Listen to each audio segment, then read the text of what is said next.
selamat pagi. Salam Malaysia Madani dan pastinya salam Hari Jumaat buat anda semua penonton Apa Khabar Malaysia. Saya Nur Saliha Azmi dan semoga hari ini hari Jumaat yang penuh berkah. Jadi isikanlah dia dengan semua penuh kebaikan. Hari ini bersama dengan dan bersama saya Nurul Dek Umur.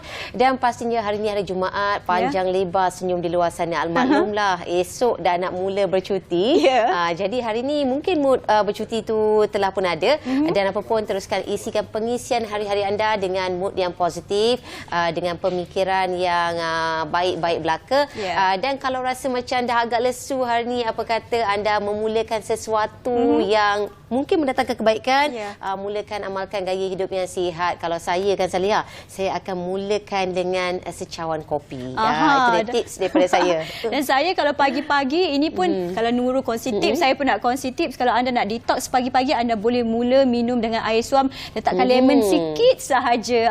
Itu antara perkongsian kita nak berkongsi dengan anda pada hari Jumaat ini. Dan pastinya hari ini kita akan bawakan topik yang cukup istimewa juga. Dua topik yang cukup istimewa berkenaan tentang program tekad CIMB Islamik, dan juga ini adalah kolaborasi bersama dengan Yayasan Wakaf Malaysia.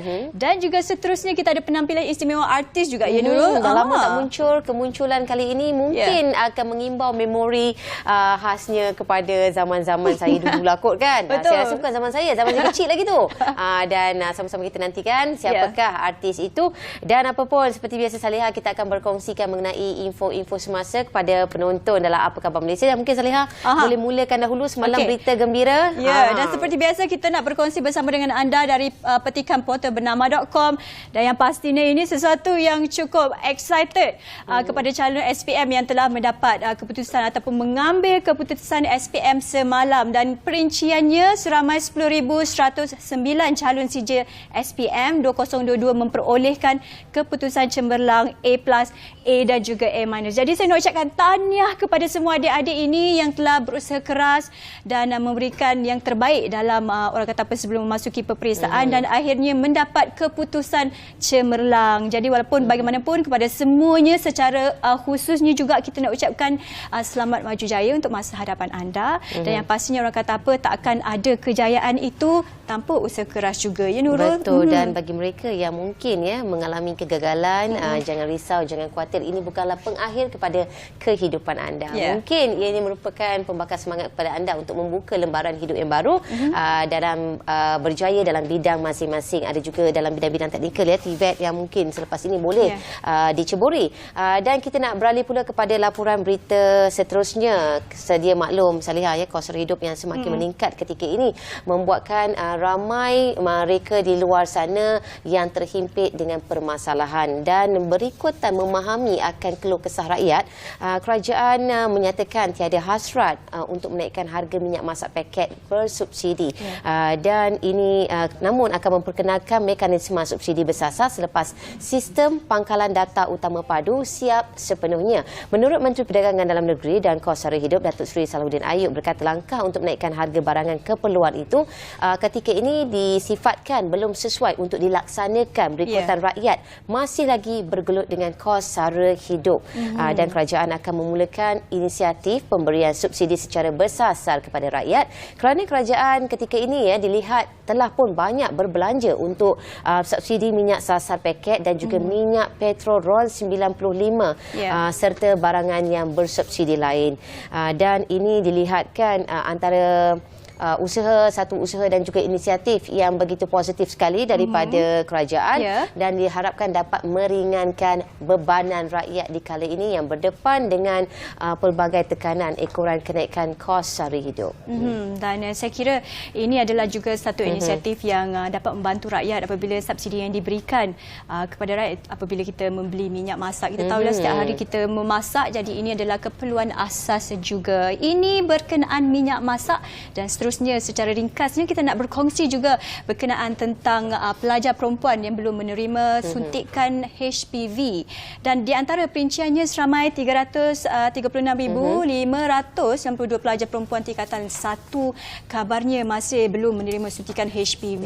Dan ini adalah di antara disebabkan yang merisaukan kita, dan supaya kes ini dapat diteliti. Dan berkata Kementerian Kesihatan Malaysia KKM komited untuk memastikan kesemua murid perempuan bagi kohort 2021, 2022 dan 2023 ini menerima vaksin HPV sebelum mereka menamatkan persekolahan. Jadi ini adalah satu perkara yang kita tahu bahawa semua orang memerlukan suntikan HPV ini bagi mengelakkan jangkitan sebarang penyakit dan juga terutamanya lah kepada pelajar-pelajar dan juga student ini yang orang kata apa melakukan aktiviti harian juga. Jadi sarankan supaya jumlah ini ataupun yang belum mendapatkan suntikan HPV ini akan mendapatkan suntikan selepas ini supaya mereka dapat melalui orang kata apa student dan juga pelajar punya kehidupan seharian dilindungi dan dapat fokus kepada pembelajaran mereka, ya Nurul. Dan mungkin saya dapat kongsikan sedikit sebanyak ya di mana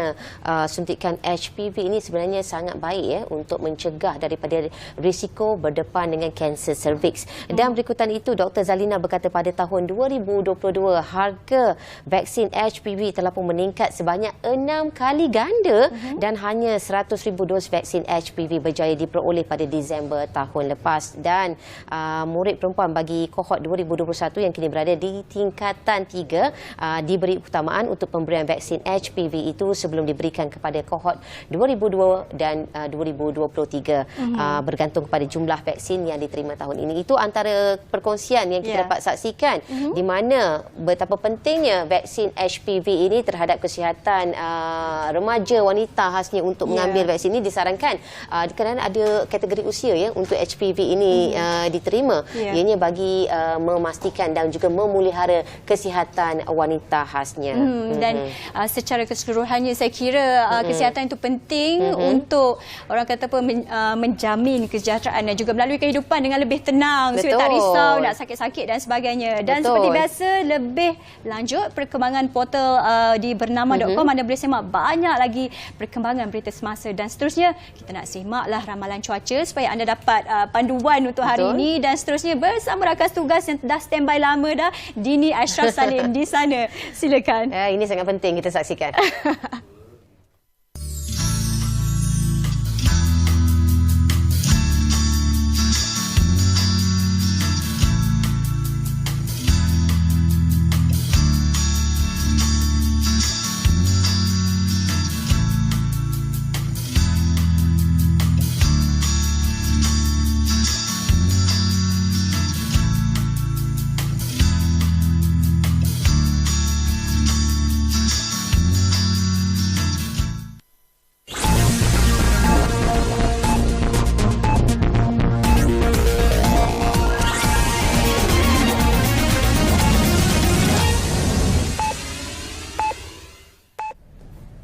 Baik, terima kasih Salihah dan juga Nurul. Anda kini bertemankan saya Dini Ashraf Salim dari Bilik Berita.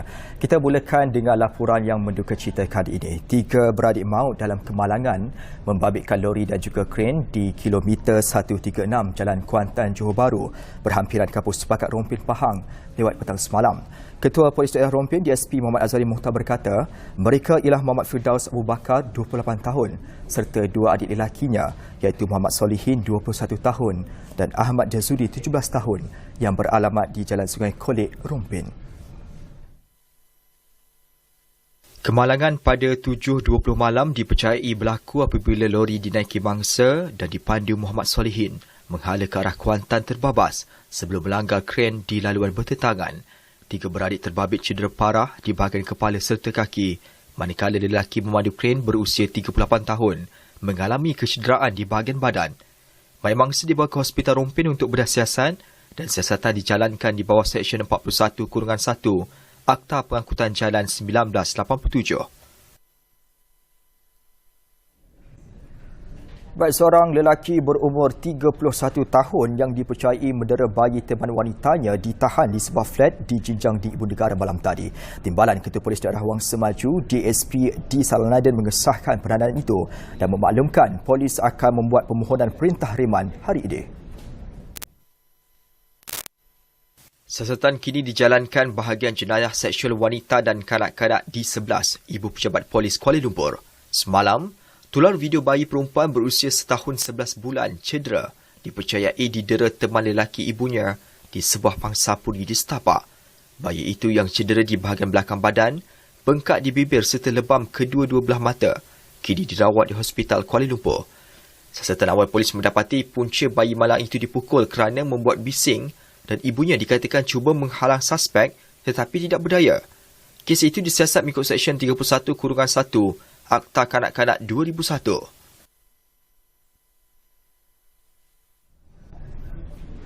Dalam perkembangan yang lain, antara usul yang akan dibahaskan dalam Perhimpunan Agung UMNO hari ini berkenaan cadangan mengadakan mesyuarat agung khas bagi membina perlembagaan parti berkenaan syarat-syarat menjadi ahli UMNO. Timbalan Presiden Datuk Seri Muhammad Hassan berkata, mesyuarat tersebut akan diadakan sebaik usul diterima. Lepas pada ucapan dasar, kalau boleh besok, lepas daripada penyokong, pencadang dan penyokong, kita akan berhenti sekejap dan kita akan buat mesyuarat agung khas untuk kita meminta terus buat. Beliau berkata demikian selepas mesyuarat khas Ahli Majlis Kerja Tertinggi UMNO sempena Perhimpunan Agung UMNO 2023 di Ibu Negara semalam. Jelasnya, parti mahu memudahkan syarat-syarat bagi menjadi ahli UMNO yang ketika ini dilihat agak sulit kerana melibatkan banyak prosedur. Selepas mendapat kelulusan daripada mesyuarat agung khas tersebut, UMNO kemudian akan mendapatkan kelulusan daripada Jabatan Pendaftaran Pertubuhan Malaysia ROS untuk pindaan berkenaan sebelum pelaksanaannya dapat dilakukan. Baik, sekian dari Bilik Berita. Teruskan kesediaan anda bersama dengan Apa Khabar Malaysia.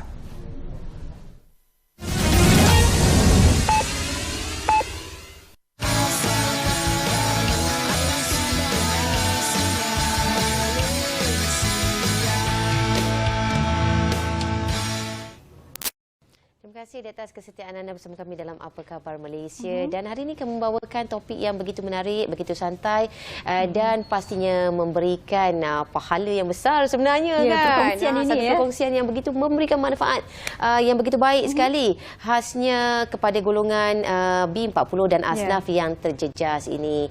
Dan kita nak tahu lebih lanjut apa tu, Saliha? Okey. Dan juga program ini kabarnya adalah kerjasama daripada CIMB, Yayasan Wakaf Malaysia dan juga tak lupa Yayasan Belia Malaysia. Dan dengan itu perinciannya kita akan menjemput dan juga selamat datang kita ucapkan kepada tetamu kita hari ini, iaitu Encik Abdul Halim bin Mat Yusof, iaitu Pemangku Ketua Pegawai Eksekutif Yayasan Wakaf Malaysia, dan seterusnya Encik Ahmad Syahriman Muhammad Sharif, Ketua Pegawai Eksekutif CIMB Islamic Bank Malaysia. Terima kasih, selamat datang kepada kedua-duanya. Terima kasih juga.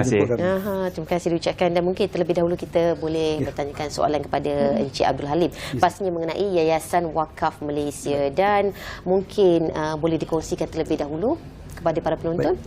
Okey, Yayasan Wakaf Malaysia ini merupakan sebuah entiti wakaf kebangsaan yang ditubuhkan oleh Jabatan Wakaf Zakat dan Haji pada tahun 2008 khusus dengan fokus utama untuk membantu majlis-majlis agama Islam sendiri untuk mengumpul dana wakaf dan juga membangunkan tanah-tanah wakaf.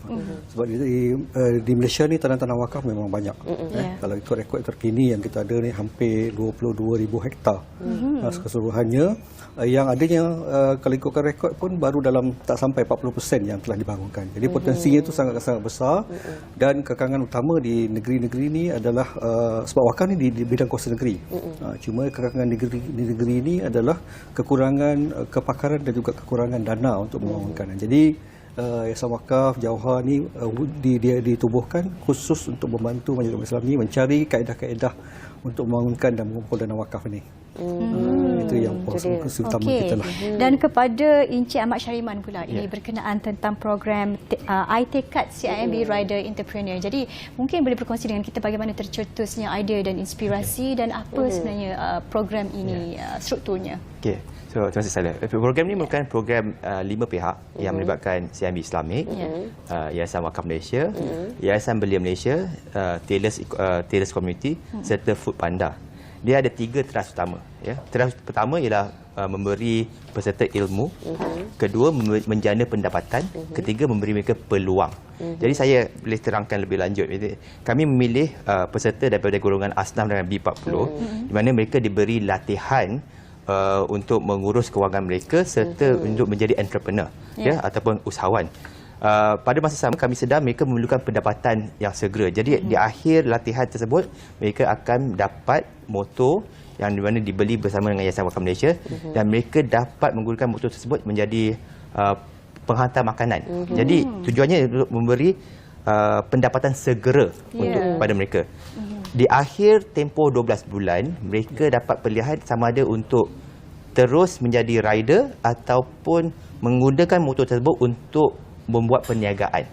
Di situ kita dan akhir program tersebut di mana kita akan berikan motosikal tersebut di mana menggunakan tempoh wakaf bertempoh lah yang kita usahakan sekali dengan Yayasan Wakaf Malaysia. Itu dia. Dan ini merupakan program yang masuk kepada season yang kedua Ya, betul. Dan mungkin kita boleh kongsikan antara pencapaian yang telah pun berlangsung dalam program yang sebelum ni bagaimana? Jadi mungkin Puan Nurul, saya mungkin dapat kongsi satu cerita lah, mungkin Cik Alim pun mungkin dapat bantu juga. Daripada peserta kami daripada rancangan pertama tu, satu peserta wanita di mana suami kehilangan pekerjaan. Jadi dia dalam mengambil usaha untuk mencari pendapatan di masa COVID, sebab itu ilham ini tercetus. Jadi masuk program ini dia jadi rider dan jadi dapat menjadi pendapatan untuk keluarga. Alhamdulillah selepas di akhir tempoh COVID tersebut, suami pun mendapat pekerjaan. Jadi daripada keluarga yang tidak ada pendapatan, sekarang is two income family. Jadi kami melihat program ini dia memberi impact yang positif pada peserta. Satu, memang apabila kalau ikut program Foodpanda ini, paling our expectation is minimal 1,000. Tapi anggaran kami mereka dapat menjana pendapatan 3 ke 4,000. Jadi sekali lagi kami peluang terletak pada tangan peserta. Sama ada mereka nak terus jadi Foodpanda ataupun nak buat perniagaan, kembangkan lagi. Sebab kita boleh hanya kasih peluang, tapi terpulang pada peserta sama ada dia nak mengambil peluang tersebut untuk buat perniagaan. Ini umpama memberi pancing lah. Ya, memberi pancing, exactly.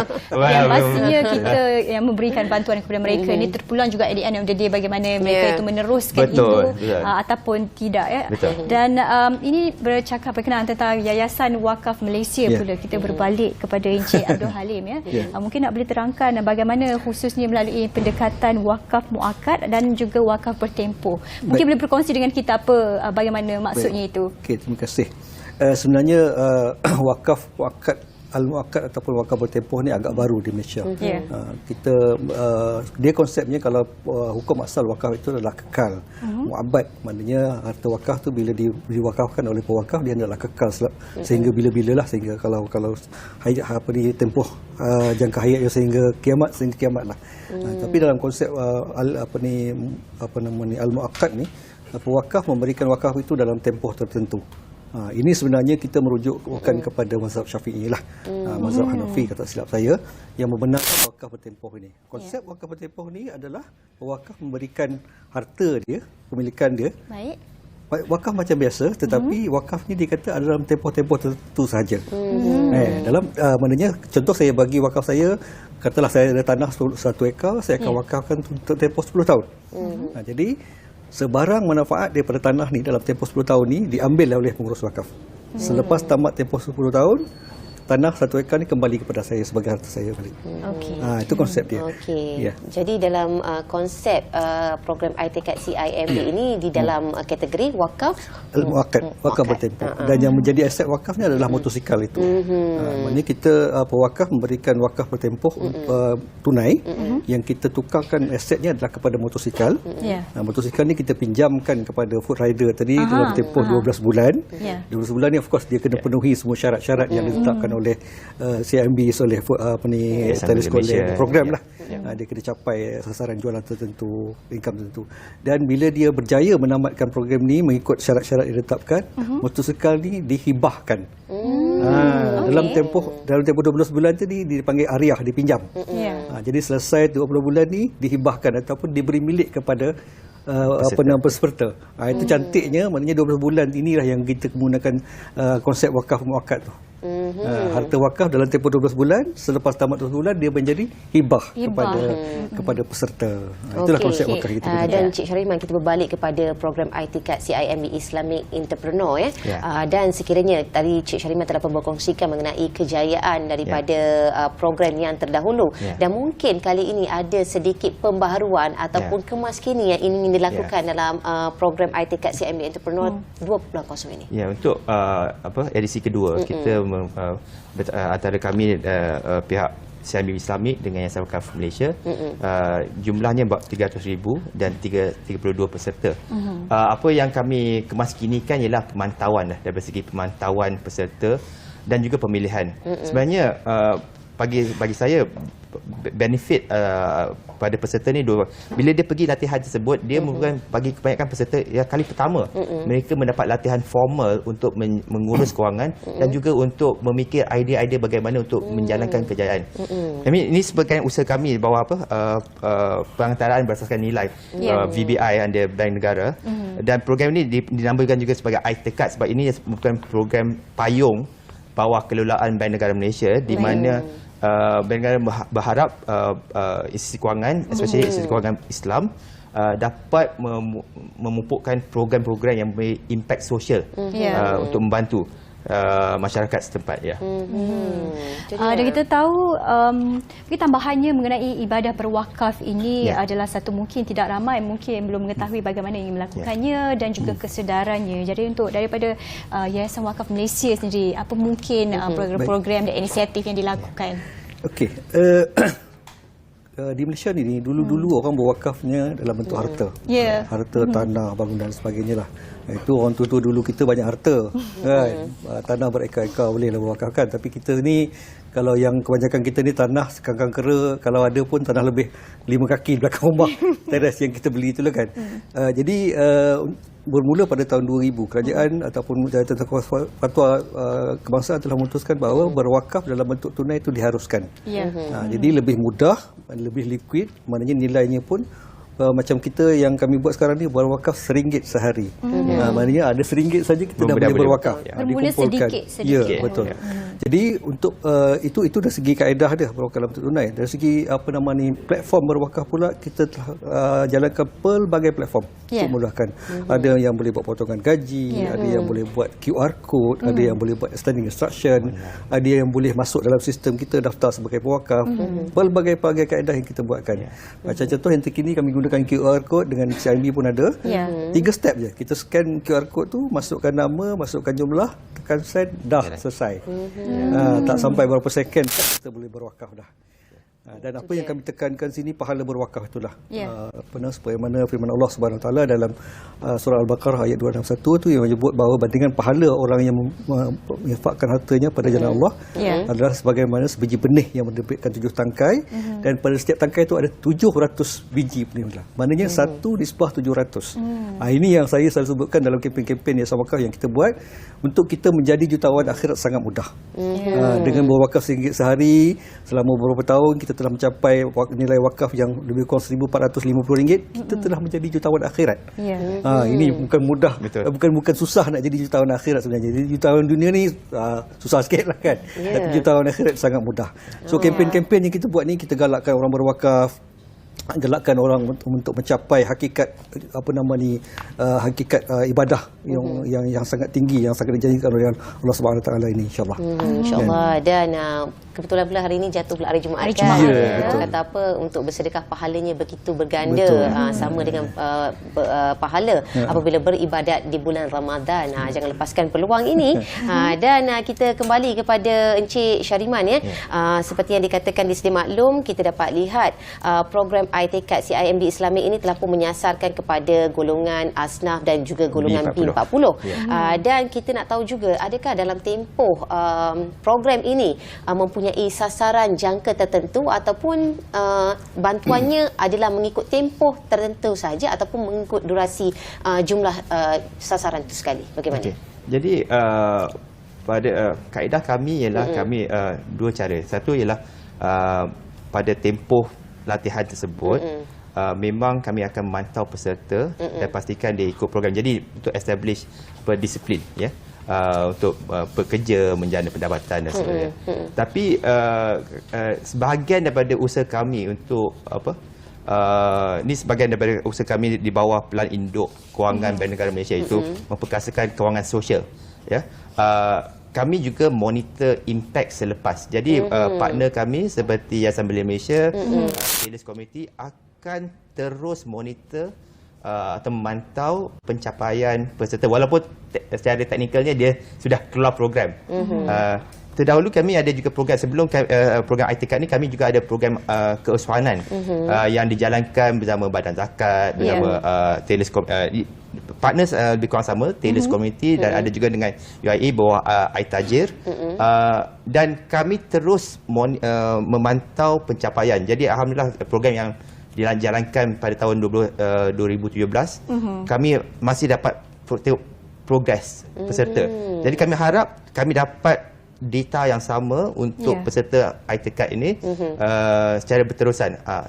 Harapan kami ialah mereka dapat daripada penerima bantuan, bebas daripada menerima bantuan. Jadi kalau kita bekerja zakat, dia kata daripada penerima zakat kepada pemberi zakat. Tapi sekarang kita daripada penerima bantuan jadi orang yang bersedekah, memberi bantuan pada orang lain juga. Okey, dan mungkin Cik Syarimah boleh kongsikan sedikit peratusan kepada mereka yang dibantu dilihat berjaya keluar daripada permasalahan mereka. Saya rasa sebab bagi saya memang data ni nampaknya masih awal, sebab program pertama baru berakhir tahun lepas, sekarang ni baru kohort yang kedua.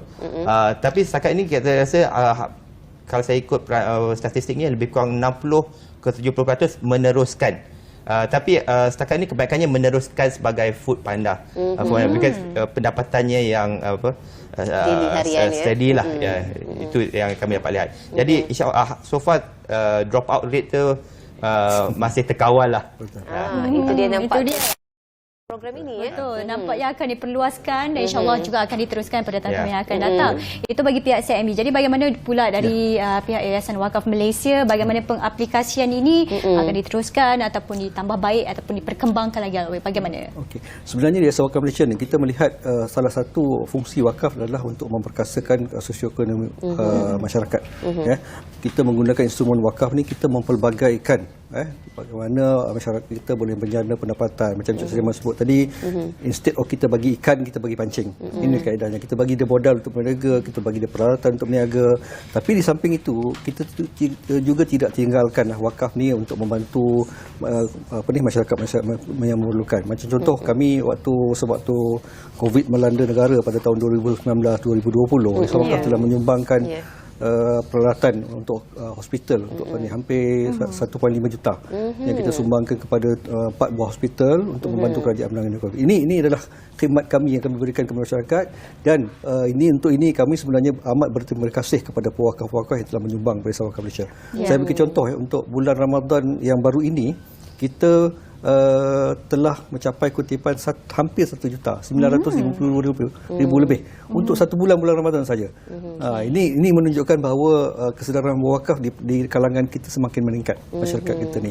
Tapi kita kena ada satu kaedah, satu mekanisme yang memudahkan untuk mereka wakaf. Benar. Itu dia, alhamdulillah. Nampak tak rakyat Malaysia ni sebenarnya baik hatinya kan? Betul. Okey, dan nampaknya sampai sini saja perkongsian yang dapat kita kongsikan hari ini. Dan tahniah kita ucapkan terhadap program iTikat CIMB Islamic Entrepreneur 2.0 yang berlangsung ketika ini dan diharapkan ianya turut mencorakkan kejayaan dan membuahkan kejayaan berbanding dengan program tahun sebelumnya, dan mungkin tahun ini membuahkan hasil yang lebih tak dijangka lagi. Betul. Yang lebih positif lagi, insya-Allah. Semoga ianya diteruskan juga, dan sepertinya tadi diberitahu kepada kita semua bahawa berwakaf itu juga membawa orang kata pahala yang begitu banyak. Dan terima kasih juga pastinya kita nak ucapkan kepada Encik Abdul Halim bin Mak Yusof, Pemangku Ketua Pegawai Eksekutif Yayasan Wakaf Malaysia, dan Encik Syahriman Muhammad Syarif, Ketua Pegawai Eksekutif CIMB Islamic Malaysia. Terima kasih kedua-duanya. Sama-sama. Terima kasih juga kepada pihak penghormati. Terima kasih. Dan nampaknya kita akan beralih kepada satu VT yang telah pun disediakan. Menarik yang ini. Menarik. Nak tahu lebih lanjut, apa kata kita saksikan VT yang telah pun disediakan ini. Kembali selepas ini. Selangor Youth Community atau SEA di bawah naungan Duli Yang Teramat Mulia Raja Muda Selangor telah bekerjasama dengan Prince Trust International, sebuah organisasi global yang diasaskan oleh Yang Mulia Raja Charles III. Baru-baru ini kru Apa Khabar Malaysia telah diundang ke majlis eksklusif meraihkan kejayaan Hairul Mafahir Abdullah 26 tahun yang telah dinobatkan sebagai penerima anugerah Prince Trust Sustainability Award for Asia 2022. Majlis anugerah itu diadakan di Hotel Sunway Putra, Kuala Lumpur Lumpur dan disampaikan oleh Duli Yang Teramat Mulia Raja Muda Selangor Tengku Amir Shah Ibni Sultan Sharafuddin Idris Shah Al-Haj. Baginda diiringi Tengku Datin Paduka Setia Zatasyah Sultan Sharafuddin Idris Shah Al-Haj, Ketua Pegawai Eksekutif C Nurul Azwa Muhammad Rozi, Pesuruhjaya Tinggi British ke Malaysia Charles Hay dan Ketua Penyampaian Asia Prince Trust International Wasim Malik. Anugerah ini mengiktiraf penglibatan dan perkembangan golongan belia yang cemerlang dalam program Prince Trust seluruh dunia. So, Princess Trust International setiap tahun dia ada buat award lah. And dia akan minta negara-negara partners diorang, Malaysia salah satulah, untuk calonkan kita punya peserta. Dan untuk tahun 2022 kita ada calonkan beberapa lah peserta kita daripada program team, dan alhamdulillah Hairul dipilih sebagai the sole winner lah ataupun pemenang bagi Princess Trust Sustainability Award. Maksudnya kita calonkan tapi kriteria pemilihan daripada pihak Princess Trust International di UK. Prince Trust International atau PTI memilih Hairul selepas melihat sendiri prestasi yang ditunjukkan oleh beliau yang bukan sahaja mampu memberi impak kepada diri sendiri tetapi juga kepada keluarga, kawasan setempat selain berjaya membantu ramai penduduk orang asli mendapatkan pekerjaan. So harapan saya bagi program ini, saya berharap kolaborasi antara Selangor Youth Community dan Princess Trust International bagi program team ni boleh continue lah in the long future. So kita punya collaboration ni dah berlangsung selama mungkin dalam 2-3 tahun, and insyaAllah kita dapat teruskan lagi lah supaya kita dapat tolong ramai lagi belia-belia di sana yang mencari peluang-peluang seperti ini. Beliau yang sebelum ini bertugas sebagai juruteknik kejuruteraan selama 2 tahun tidak menyangka pandemik COVID-19 menyebabkan dia kehilangan pekerjaan pada tahun 2020. Walaupun diuji dengan kehilangan pekerjaan, beliau menjadikannya sebagai pembakar semangat untuk terus berjaya. Sebenarnya saya memang tak jangka kita ada peluang pekerjaan dalam hutan. Tapi bila saya dah masuk, baru saya nampak banyak sebenarnya peluang-peluang pekerjaan yang boleh kita buat dalam hutan sebenarnya. Jadi kalau saya tahu lebih awal, lepas habis sekolah memang saya masuk environmental science ke anything yang related dengan environment lah. Keazaman diri untuk berubah mencari pekerjaan yang mempunyai matlamat, beliau kemudian menemui program TEAM. Menerusi program tersebut, beliau kini memegang jawatan sebagai penyelaras biodiversity dan pemulihan di Pusat Pemeliharaan dan Penyelidikan Hutan Hujan Tropika atau TRCRC. Saya bagi pengenalan tim program adalah program 9 minggu. Jadi di situ kita develop cara nak interview, cara korang nak prepare kerja, korang belajar leadership, finance, everything. So mostly memang platform tu ada. So depends on individu lah. So grab the chance and cuba utilize sebab dia ada connection. Itu yang penting sebab once you join, you boleh nampak a bigger vision yang apa yang korang boleh buat sebenarnya. So saya memang encourage untuk youth, especially Selangor youth, untuk join program team program ni.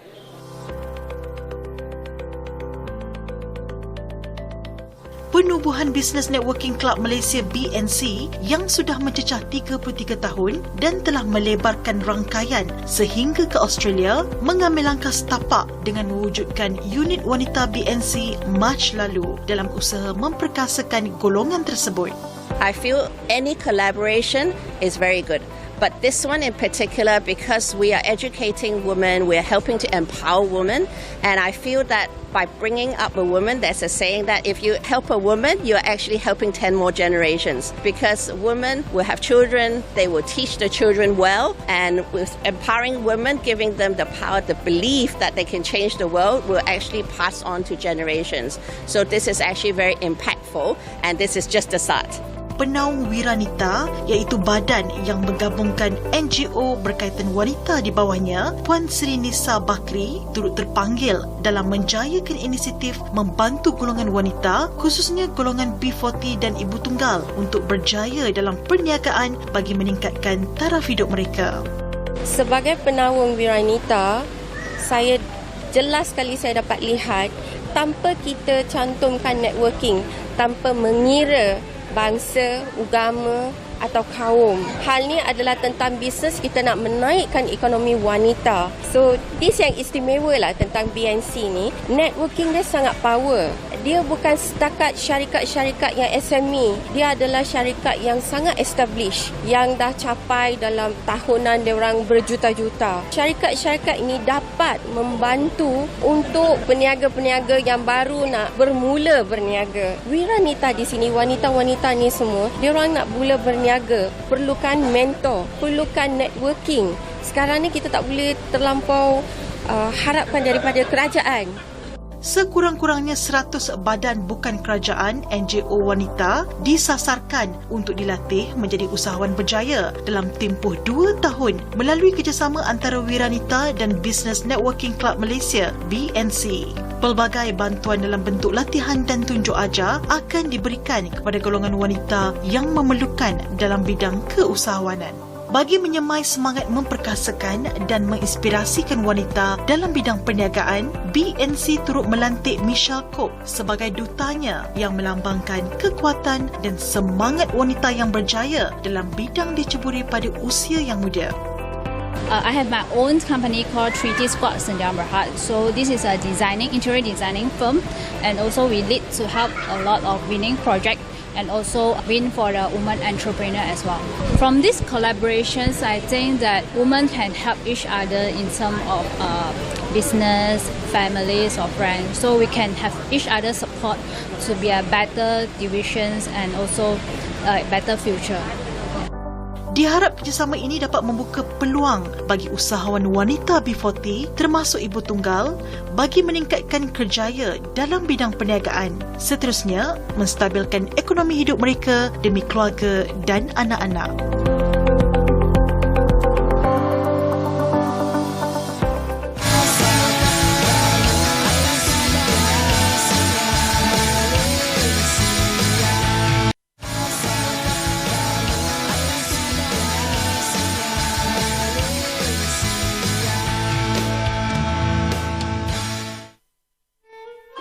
Siapa sangka di rumah kasih Nurul Hasanah yang menaungi anak yatim dan asnaf zakat di Jalan Pimping Kanan, UK High Ampang bukanlah sekadar sebuah rumah deretan lot hujung yang kelihatan biasa sahaja, tetapi turut terletaknya Galeri Nur Raudah.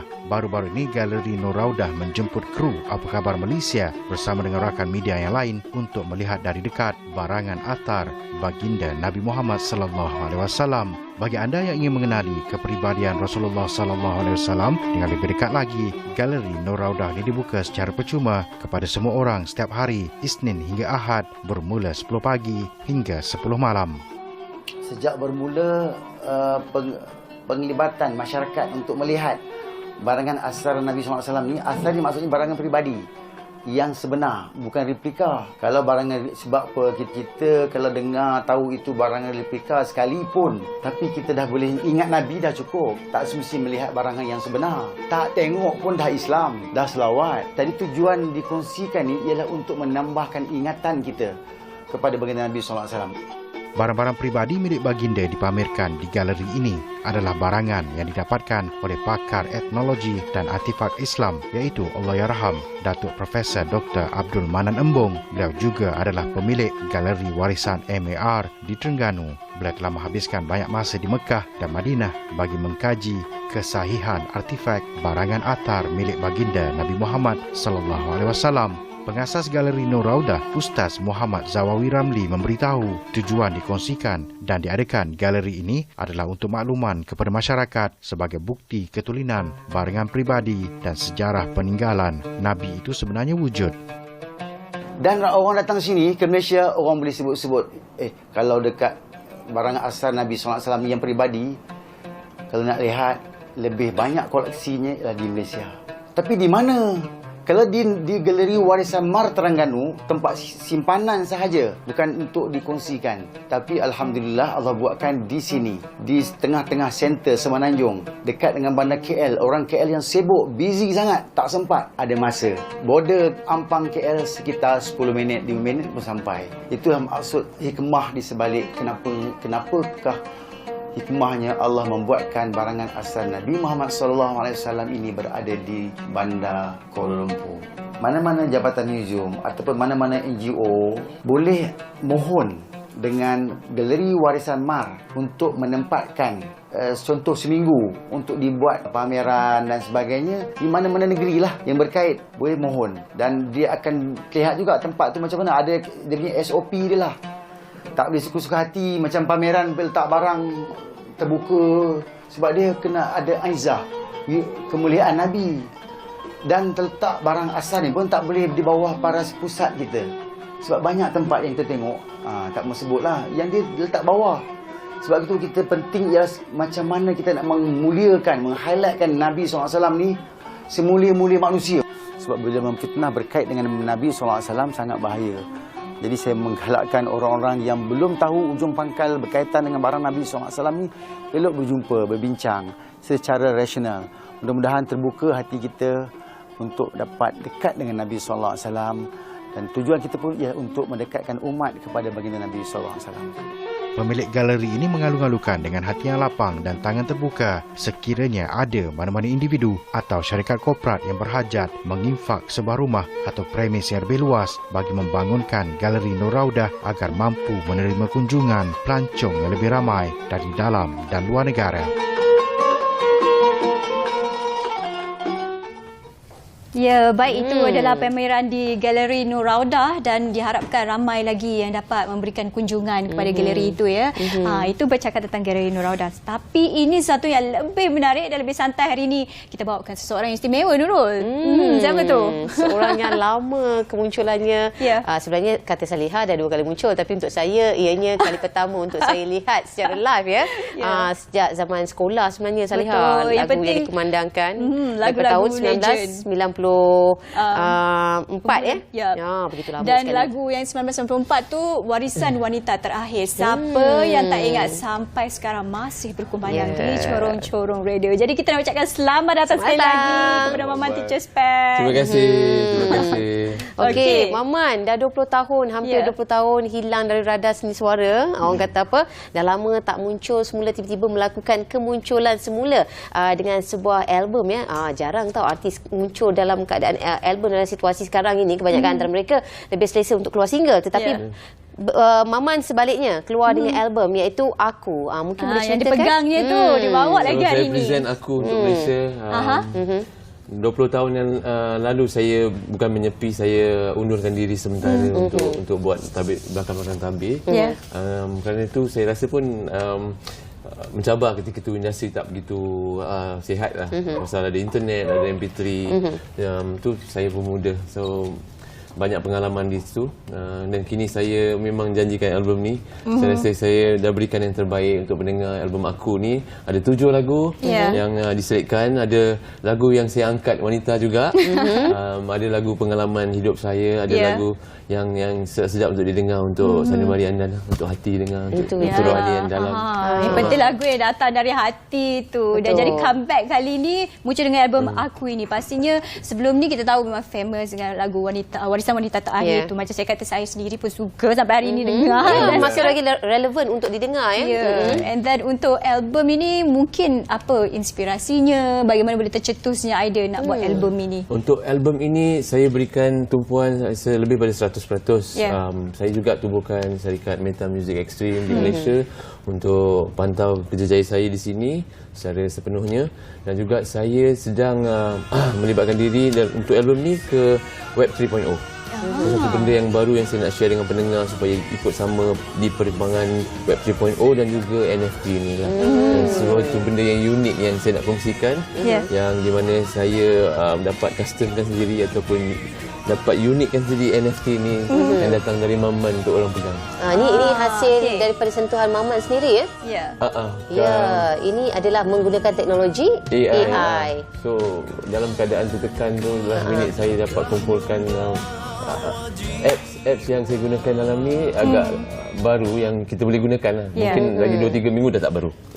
So benda-benda yang baru seperti AI tu saya dapat editkan kepada penyampaian PC pada hari tu yang sentuhan saya sendirilah. Daripada mula sampai akhir persembahan tu saya dapat selain daripada muzik, saya dapat editkan apa yang saya rasa saya dapat tunjukkan. Apabila diadunkan teknologi dan muzik. ya. Ini adalah merupakan satu nafas baru untuk dalam industri seni suara tanah air ya. Dan ini merupakan bukanlah satu yang baru di luar negara, tetapi ini merupakan satu permulaan baru untuk di dalam negara sendiri dan mungkin boleh diketengahkan pada masa akan datang lagi ya. Saya akan share apa yang saya edit tu dalam PC tersebut kepada public akan datang ni dalam beberapa hari lagi lah untuk saya tonjolkan ataupun share lagu-lagu baru saya. Dah lama tak menyediakan album, jadi kali ini bagaimana mungkin timingnya, tempohnya lama ataupun tidak nak sediakan album ini? In fact lama. Bila saya mula dulu, saya dihubungi TV3 ketika itulah untuk temu bual. Saya janjikan Malaysia sebuah album 2 tahun lalu ketika PKP. So setahun PKP saya terus ke Malaysia, saya apply masuk untuk merakamkan album. Alhamdulillah diterima oleh immigration untuk buat album tu dan sehingga kini saya memasarkannya pula.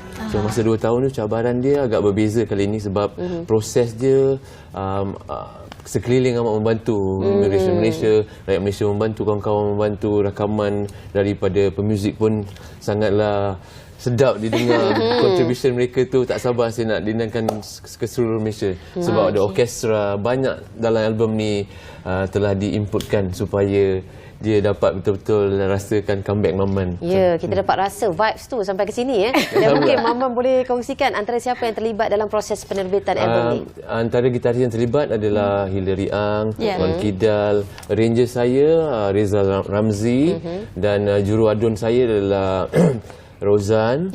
Kami di Sci-Fi Studio di Malaysia dan kebanyakannya profesional lah saya gunakan. Dan saya also look forward to buat satu video yang gempak ni, yang besar perbelanjaannya untuk album lagu, salah satu daripada lagu ni lah. Saya sedang memilih lagu tu. Mari kita sama-sama pilih. Boleh kasih saya komen lagu mana yang saya rasa. Boleh bagi idea juga ya. Sebab ini like I say, sekali ini artis seperti saya alhamdulillah diberi nafas dapat rakam album. Kerana sekarang ni tak ada orang buat album kerana kos dia, kerana penumpuan dia harus 100%. Alhamdulillah saya diberi nafas untuk buat. This is it. This is the long album that saya nak promise. Betul. Dan dalam album ini terdapat 7 buah lagu yang pastinya yang saya tertarik di sini masih lagi mengekalkan dengan warisan wanita terakhir tetapi dalam version 3.0 3.0. Seperti web 3.0 kita akan masuk ke dunia baru dalam internet ni.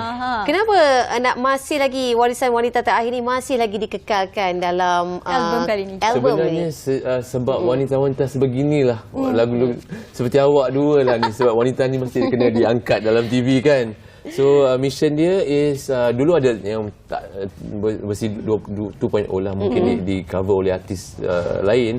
But ini mungkin saya taruh 3.0 tu untuk mencari pendekatan yang ada pembaruan dari segi arrangement yang ada orkestra yang akan menari terhadap tu dan juga cara kita akan memasarkan dia di web 3.0 nanti.